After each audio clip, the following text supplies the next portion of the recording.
India एक ऐसा country बन चुका है कि कंट्रीज के बीच भी रेस है कि कौन इंडिया के ज्यादा क्लोज हो। अभी जर्मन चांसलर जो हैं वो इंडिया से निकले नहीं कि स्पेनिश प्रेसिडेंट जो हैं वो इंडिया पहुंच रहे हैं। अभी हाल ही में वो ब्रिक्स से पहुंचे हैं, आगे आए हैं तो जर्मन चांसलर खड़े हुए थे। अभी वीकेंड गुजरा नहीं है तो प्रेसिडेंट जो हैं स्पेन के वो कल लैंड कर रहे हैं और लंबी बात हो रही है। ये सभी वही देश हैं जो कुछ साल पहले भारत को इतनी गंभीरता से नहीं लेते थे और भारत को कई बार बैन भी कर चुके हैं।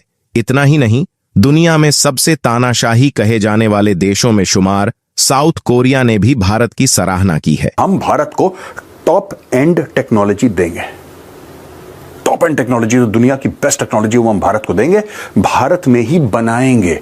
ये देखिए, भारत सरकार की बहुत बड़ी शर्त है। हम तुम्हें पैसा दे रहे हैं, अरबों डॉलर दे रहे हैं, लेकिन बनाओगे तुम भारत में।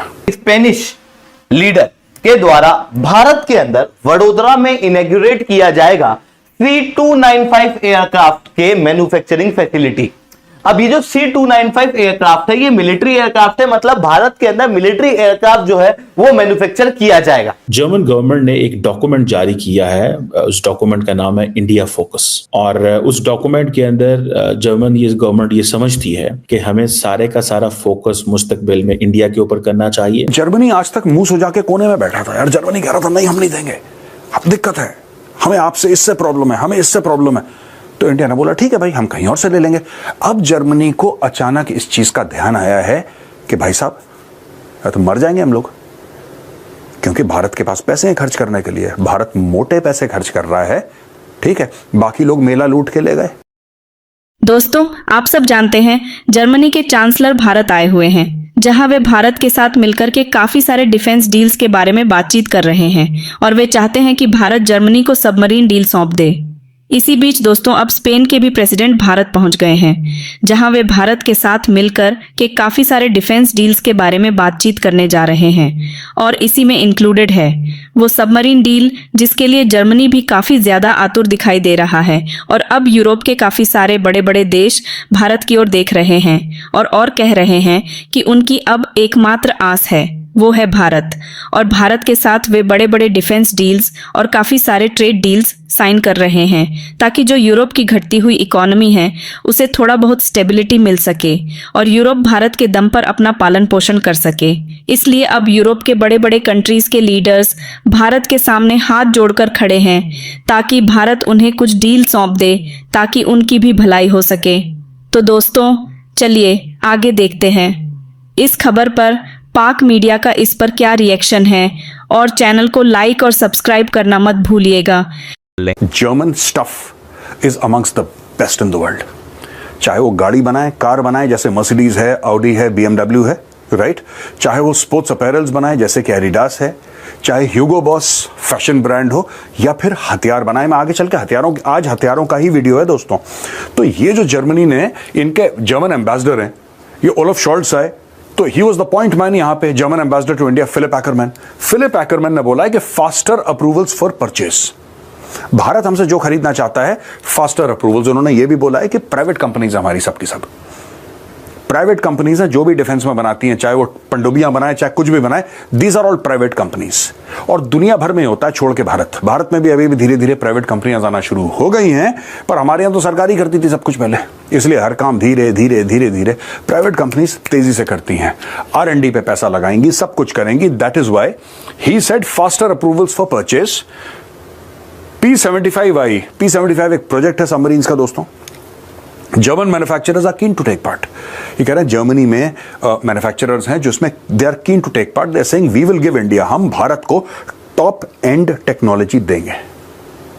टॉप एंड टेक्नोलॉजी, तो दुनिया की बेस्ट टेक्नोलॉजी वो हम भारत को देंगे, भारत में ही बनाएंगे। ये देखिए, भारत सरकार की बहुत बड़ी शर्त है। हम तुम्हें पैसा दे रहे हैं, अरबों डॉलर दे रहे हैं, लेकिन बनाओगे तुम भारत में, तुम बाहर नहीं बना सकते, तो इंडिया में बनाएंगे। ये सब बातें चल रही हैं, अब कॉन्ट्रैक्ट नहीं मिला है किसी को, अभी बातें चल रही हैं, बड़े एग्रेसिवली बातें चल रही हैं। लेकिन क्या है ये मैं आगे चल के आपको बताऊंगा। जैसा मैंने आपको बताया दोस्तों, 43,000 करोड़ रुपीस का एक कॉन्ट्रैक्ट है, और TKMS है, थाइसन क्रुप मरीन सिस्टम्स। ये थाइसन क्रुप है दोस्तों, जर्मन कंपनी है थाइसन क्रुप, और ये स्पेनिश कंपनी है। मैंने शुरू में आपको पेड्रो सैंचेज और ओलफ शॉल्ट्स की फोटोग्राफ दिखाई थी, यही खेला है। This is the game. ये गेम खेलने ये लोग यहां पे आए हैं। और TKMS कंपीटिंग विथ नवंतिया, और ये किसके लिए कंपीट कर रहे हैं दोस्तों? इसके लिए। और ये कह रहे हैं सब 6 सबमरीन्स हम बनाएंगे, 6 सबमरीन्स। इंडियंस जो हैं वो स्पेनिश गवर्नमेंट के साथ भी राब्ते में है कि हम ये सबमरीन जो है वो लेना चाहते हैं। सो ये एक लॉन्ग टर्म पार्टनरशिप होने जा रही है इंडिया और जर्मनी की। इसके साथ साथ देखा जाए तो इंडियंस जो हैं वो ये भी चाहते थे, क्योंकि ये एक 7th inter government consultation group था, कंसल्टेशन मीटिंग थी जिसमें तकरीबन 800 से ज़्यादा जर्मन बिजनेसमैन इंडिया आए हुए थे। सो जर्मनी जो है जब वो यहाँ पे आए हैं तो वो समझते हैं कि उन्होंने जो 27 एग्रीमेंट किए हैं इंडियन गवर्नमेंट के साथ। देखें, यूरोपियन यूनियन तकरीबन 17 साल से लगा हुआ फ्री ट्रेड एग्रीमेंट करने में, लेकिन अभी तक नेगोशिएशंस कंप्लीट नहीं हो रही। अब जर्मनी को यह है कि जर्मनी लॉन्ग टर्म पार्टनरशिप चाहता है, स्ट्रेटेजिक पार्टनरशिप, तकरीबन उसको 25 साल होने वाले हैं। लेकिन अगर मैं आपको ये बताऊं कि इस वक्त जिस चीज़ की ज़रूरत है जर्मनी को वो है इंडियन यूथ की। तकरीबन 1,40,000 इंडियन वर्कर्स जो हैं वो ऑलरेडी जर्मनी के अंदर मौजूद हैं और वो सारे IT हेल्थ केयर सेक्टर्स में काम कर रहे हैं। इंडिया मजीद भेजना चाहता है। अब इंडिया को ये एडवांटेज है कि इंडिया के अंदर तकरीबन 1 मिलियन जो लोग हैं वो हर महीने वर्क फोर्स में एंटर हो रहे हैं। तो वो सारी की सारी जो वर्क फोर्स है, जो पोटेंशियली स्ट्रॉन्ग वर्क फोर्स है, वो उसको लेने जर्मन चाहते हैं कि वो जर्मनी पहुंचे। एंड अबव ऑल जर्मनी ये समझता है कि इंडिया एक बड़ा प्लेयर इमर्ज कर रहा है ग्लोबल साउथ के अंदर एंड इन इंडो पैसिफिक के अंदर। सो इस चीज़ को भी देखते हुए जर्मनी के सारे का सारा ध्यान जो है वो इंडिया के ऊपर है और सिलसिले में उन्होंने इंडिया के साथ लॉन्ग टर्म वायदे कर रहा है। इंडिया को इस चीज़ की भी टेंशन है कि हमारे साथ जो वेस्टर्न ममालिक कोऑपरेशन कर रहे हैं वो सिर्फ चाइना सेंट्रिक नहीं होने चाहिए, वो हमारी अपनी स्ट्रेंथ की बेस पे होने चाहिए। सो ये चीज़ इंडियंस जो है वो बार बार वेस्टर्न ममालिक को कह रहे हैं कि आप चाइना को ज़रूर डिस्कस करें, लेकिन आप हमारे साथ जो कोऑपरेशन कर रहे हैं उसमें इस चीज़ को मद्देनजर रखें कि हमारे जो अपनी स्ट्रेंथ है उसको देखें। अब इंडिया और जर्मनी बेशक अब देखा जाए तो बड़ी इकोनॉमीज हैं, लेकिन इंडिया और जर्मनी दोनों चाहते हैं कि वो सिक्योरिटी काउंसिल के परमानेंट मेंबर्स बन जाए। अब फ्यूचर में जो चीज़ नज़र आ रही है और जिस चीज़ की तरफ ज़्यादा जो है वो देखा जाएगा वो जारी बात है स्किल्ड वर्कर, जो इंडियंस स्किल्ड वर्कर हैं उनकी तरफ देखा जाएगा, क्योंकि जर्मनी कहता है कि हमें वर्कफोर्स चाहिए लेकिन स्किल्ड वर्कफोर्स चाहिए। इकोनॉमिक पार्टनरशिप्स है, टेक्नोलॉजी के हवाले से रोड मैप्स जो हैं वो दोनों मुल्कों ने जो है वो साइन कर दिए हैं। मुझे ऐसे लग रहा है जो मैं जिसे कहना कि there is a huge paradigm shift, एक पैराडाइम शिफ्ट है with in Europe and with in Germany. अब जर्मनी के जब चांसलर इंडिया आए तो आपको पता है नरेंद्र मोदी साहब की एक खासियत है कि जब वो ग्लोबल लीडर्स को मिलते हैं उनको हक करते हैं, लेकिन इस दफा उन्होंने जर्मन चांसलर को हक ही नहीं किया।